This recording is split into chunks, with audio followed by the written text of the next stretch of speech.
नमस्कार साथियों। आज हम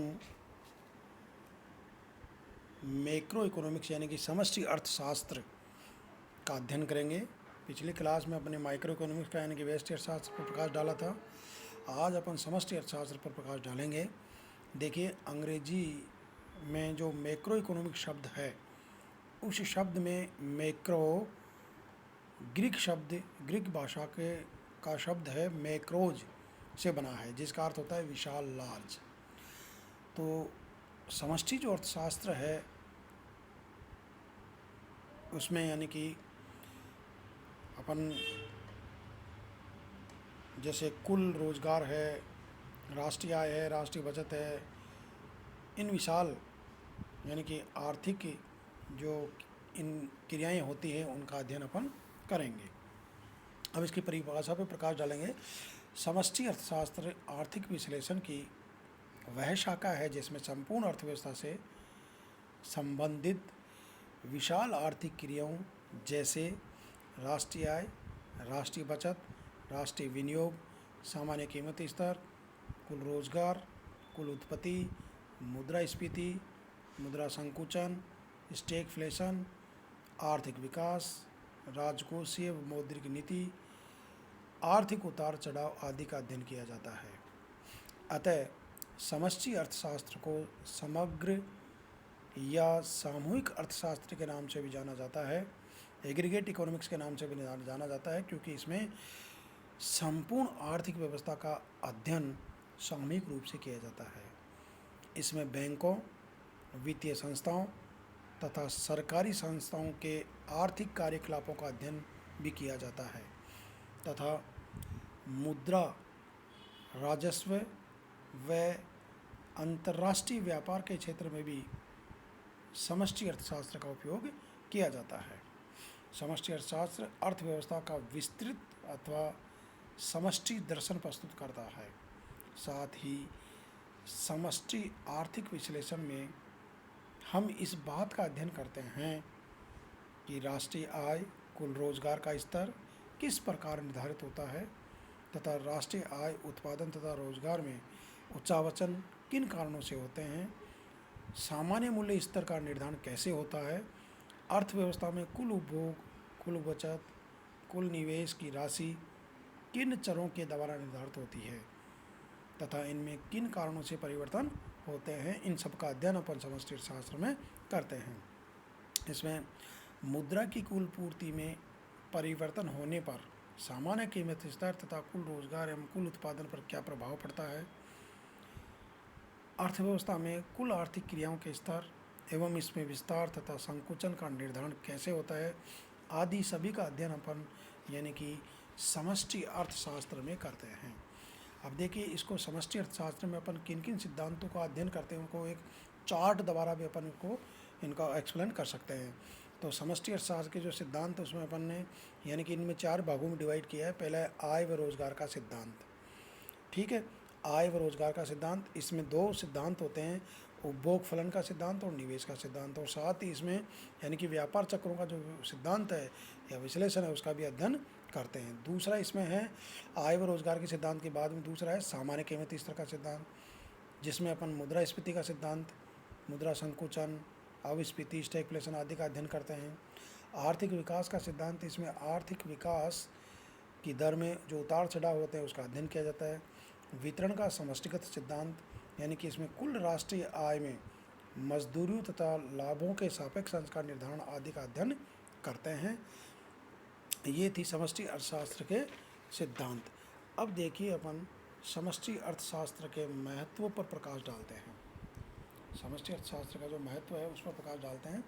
यानी कि प्राचीन काल में समष्टि अर्थशास्त्र का अधिक महत्व नहीं था, परंतु पिछले लगभग 60 वर्षों यानी कि करीब 70 से 80 वर्षों में समष्टि अर्थशास्त्र काफ़ी लोकप्रिय हो गया है। 1930 की विश्वव्यापी मंदी ने भी समष्टि अर्थशास्त्र को काफ़ी आगे बढ़ाया है। 1936 में कीन्स की सुप्रसिद्ध पुस्तक a general theory of employment, interest and money के प्रकाशित होने के बाद समष्टि अर्थशास्त्र ने दिन दुगनी व रात चौगुनी प्रगति की है तथा वर्तमान में इसके अंतर्गत संपूर्ण अर्थव्यवस्था से संबंधित आर्थिक घटनाओं एवं चरों का अध्ययन किया जाता है। समष्टि अर्थशास्त्र का सैद्धांतिक एवं व्यावहारिक दोनों ही दृष्टि से काफ़ी महत्व है। समष्टि अर्थशास्त्र के बिना अर्थशास्त्र का ज्ञान बिल्कुल अधूरा रह जाता है। इसके बिना हम पूरी तरह से नहीं समझ सकते कि अर्थव्यवस्था कैसे कार्य करती है। तो देखिए, समष्टि अर्थशास्त्र के महत्व को हम निम्न प्रकार से अपन स्पष्ट कर सकते हैं, पॉइंट्स के हिसाब से अपन इसका प्रकार अध्ययन कर सकते हैं। सबसे पहला है सरकार की आर्थिक नीति के निर्धारण में महत्व। कहाँ पे है? सरकार की आर्थिक नीति के निर्धारण में समष्टि अर्थशास्त्र का महत्व। यानी कि देखिए, समष्टि अर्थशास्त्र प्रत्येक राष्ट्र की सरकार को आर्थिक नीति निर्धारित करने में मदद करता है। आज विश्व के सभी राष्ट्र आर्थिक नीतियाँ निर्धारित करते हैं ताकि देशवासियों को रोजगार प्राप्त हो सके, निर्धनता कम हो सके, राष्ट्रीय आय में वृद्धि हो सके, सामान्य कीमत स्तर स्थिर रह सके और देश में बचत और विनियोग में वृद्धि हो सके। ठीक है। अतः समष्टि अर्थशास्त्र इन आर्थिक नीतियों से संबंधित आंकड़े उपलब्ध कराता है जिससे प्रत्येक राष्ट्र आवश्यक नीतियाँ लागू करते हैं। अगला इसका महत्व है आर्थिक नियोजन में सहायक। समष्टि अर्थशास्त्र आर्थिक नियोजन में भी सहायक है। यानी कि आज विश्व के सभी राष्ट्र, चाहे विकासशील हो, विकसित हो, पूंजीवादी हो, साम्यवादी हो या मिश्रित अर्थव्यवस्था को अपनाते हो, सभी राष्ट्र आर्थिक नियोजन के माध्यम से आर्थिक विकास करने में कार्यरत हैं। साथ ही आर्थिक नियोजन में संपूर्ण अर्थव्यवस्था पर ध्यान केंद्रित किया जाता है। अतः समष्टि अर्थशास्त्र प्रत्येक राष्ट्र को उचित आंकड़े प्रदान करके योजनाओं के निर्माण में मदद करता है। तो इस दृष्टि से भी यानी कि आर्थिक नियोजन में भी इसका महत्व होता है। और अब आप आगे आइए, व्यष्टि अर्थशास्त्र यानी कि जो माइक्रो इकोनॉमिक्स है उसके अध्ययन के लिए भी समष्टि अर्थशास्त्र का अध्ययन आवश्यक है। जिस प्रकार समष्टि अर्थशास्त्र के कुछ सिद्धांत व्यष्टि अर्थशास्त्र के सिद्धांतों पर निर्भर करते हैं, वैसे ही व्यष्टि अर्थशास्त्र के कुछ सिद्धांत जैसे लाभ का सिद्धांत, ब्याज का सिद्धांत आदि को समझने के लिए समष्टि अर्थशास्त्र का सहारा लेना पड़ता है। इसी प्रकार एक उद्योग में मजदूरी का निर्धारण अर्थव्यवस्था में मजदूरी की सामान्य स्थिति से प्रभावित होता है। और देखिए, अगला जो है इसका यानी कि आर्थिक उतार चढ़ाव की जानकारी, यानी कि समष्टि अर्थशास्त्र के द्वारा हमें अर्थव्यवस्था में होने वाले आर्थिक उतार चढ़ाव के बारे में भी जानकारी प्राप्त होती है। साथ ही ये ज्ञात किया जा सकता है कि ये आर्थिक उतार चढ़ाव क्यों आते हैं। ठीक है। अगला है मुद्रास्फीति अवस्फीति की जानकारी, यानी कि समष्टि अर्थशास्त्र के द्वारा मुद्रास्फीति व अवस्फीति जैसी समस्याओं की विवेचना की जा सकती है। अर्थात कहने का मतलब है कि मुद्रास्फीति तथा अवस्फीति जैसी समस्याओं की विवेचना समष्टि अर्थशास्त्र के अंदर की जाती है। अतः समष्टि अर्थशास्त्र द्वारा ही हम मुद्रास्फीति और अवस्फीति जैसी मुद्रा संबंधी समस्याओं के सही सैद्धांतिक रूप समझ पाते हैं। इसलिए भी इसका क्या है और इनका उचित समाधान भी हम समष्टि अर्थशास्त्र के माध्यम से ढूंढ सकते हैं। अगला है समष्टि अर्थशास्त्र के माध्यम से हम किसी देश के भौतिक कल्याण में हुई कुल वृद्धि का ज्ञान प्राप्त होता है।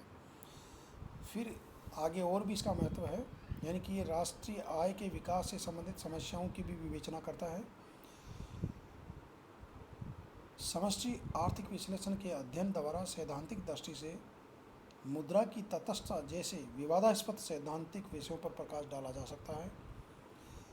और भी महत्व इसका, समष्टि अर्थशास्त्र के माध्यम से हम किसी देश के भौतिक कल्याण में हुई कुल वृद्धि इसका का भी ज्ञान कर सकते हैं। और समष्टि अर्थशास्त्र समाज में बेरोजगारी, मुद्रास्फीति, कर, संतुलित एवं असंतुलित बजट तथा अर्थव्यवस्था में राजकीय हस्तक्षेप की आवश्यकता एवं औचित्य आदि महत्वपूर्ण विवादास्पद एवं चुनौतीपूर्ण विषयों पर व्यापक रूप से प्रकाश डालता है। ये हमने समष्टि अर्थशास्त्र की परिभाषा, इसमें किस किस चीज़ का अध्ययन होता है, इसके चार्ट के द्वारा इस पर एक्सप्लेन अपन ने किया है, इसके महत्व के बारे में जाना है।